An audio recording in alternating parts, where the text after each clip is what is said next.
एक धूप से भरे सरसब्ज मैदान में एक नन्ही चीवंटी मीनी खाने की तलाश में निकली। जैसे ही वो एक चमकते हुए दरिया के करीब पहुंची, अचानक एक तेज लहर ने उसे बहा लिया।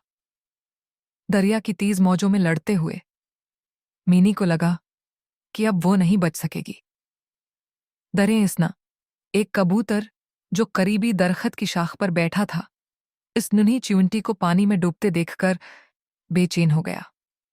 फूरन कबूतर ने अपनी चोंच से एक बड़ा पत्ता तोड़ा और पानी में गिरा दिया।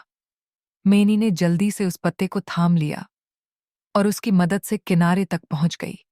खश्की पर पहुंचकर मेनी ने सुकून का सांस लिया और कबूतर का शुक्रिया अदा करने ही वाली थी कि अचानक उसकी नजर एक शिकारी पर पड़ी। वो अपने तीर को चलाकर कबूतर को निशाना बनाने वाला था। मेनी का दिल जोर जोर से धड़कने लगा। उसे फौरन कुछ करना था।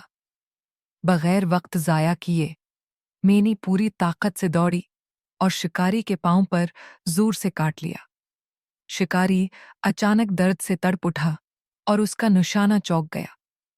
इस मौका से फायदा उठाते हुए कबूतर फौरन परवाज कर गया और महफूज हो गया। कबूतर ने मेनी के करीब आकर खुशी से कहा, नेकी का बदला नेकी है। मेनी खुश हो गई और उसने बच्चों से कहा, देखो, चाहे कोई कितना ही छोटा क्यों ना हो, वो भी बड़ा काम कर सकता है।